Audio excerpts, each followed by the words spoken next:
ৰাজ্যত অব্যাহত আছে অবৈধ চোৰাং কাঠৰ বেহা তেনে অবৈধ কাঠ সৰবৰাহ কৰা এখন ট্ৰাক বন বিভাগে জব্দ কৰিবলৈ সক্ষম হয় এক গোপন সূত্ৰৰ ভিত্তিত অভিযান চলাই বাগৰিত কাৰ্বি আংলঙৰ পৰা গোপনে প্ৰায় 2 লাখ টকা মূল্যৰ নগাভেৰ কাঠ কঢ়িয়াই অনা AS05C4455 নম্বৰৰ ট্ৰাকখন জব্দ কৰে বোকাখাত বনাঞ্চলৰ আঞ্চলিক বন বিষয়া কাৰ্যালয়ে বাগৰিত ট্ৰাকখন প্ৰত্যক্ষ কৰি ৰক্ষাৰ সংকেত দিয়াৰ পিছতো নৰল ট্ৰাকখন বোকাখাত আৰক্ষী থানাৰ সন্মুখতো বেৰিকেড পাতি ৰখোৱাৰ চেষ্টা কৰি পুনৰ বিফল হ'ল ট্ৰাকখন ৰখোৱাত নুমলীগড়লৈ বুলি অহা ট্ৰাকখন খেদি খুমটাই জব্দ কৰে কাঠ ভৰ্তি ট্ৰাকখন বাপেক পুতেক হিচাপে নিজে ট্ৰাক চলোৱা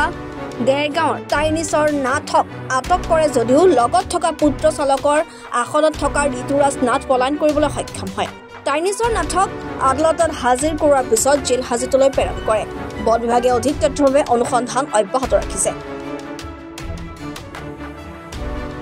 মানে কাঠৰ গাড়ীখন আমি খবৰ পালোঁ বিশেষ বাগৰি ফলৰ পৰা আহি আছিলে এতিয়া আমি হালদিবাৰী অকণমান আগতে গৈ গাড়ীখন আমি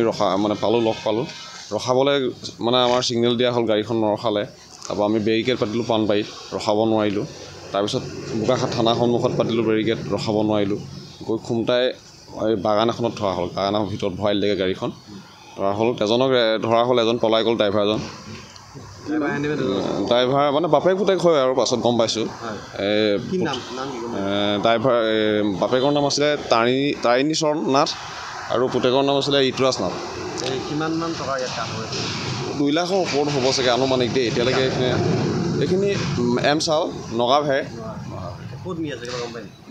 মইতো কোৱা মতে নুমলীগড় ফালে নিছিলোঁ বুলি কৈছিলে কিন্তু আমাৰ গাড়ী যেতিয়া খেদি গ'ল সিহঁতি পাৰ হৈ গ'লগৈ খুমটাই ফালে আৰু মানুহজনৰ ঘৰ ক'ত ডেৰগাঁও মালিক আছিলে গাড়ী মালিক আছিলে কাঠৰ মালিকৰ কথা তেওঁ কোৱা নাই এতিয়ালৈকে কাঠৰ মালিকজনৰ নামটো মানে ভালকৈ ক'ব পৰা নাই তেওঁ বেলেগ হয় কাঠৰ মালিক প্ৰপাৰলি সিহঁতি আপোনাৰ বাগৰি সেইফালৰ পৰা মানে কি কাৰ্বি আংলঙৰ কাঠৰে হ'ব সেইফালৰ পৰাই উলিয়াইছিলে খবৰ পালোঁ মানে বিশেষ খবৰ পাই গৈ পেলাই আমি ধৰা হ'ল কাঠৰ মালিক এতিয়ালৈকে কোনো ওলোৱা নাই এজনক জেললৈ পঠিওৱা হ'ল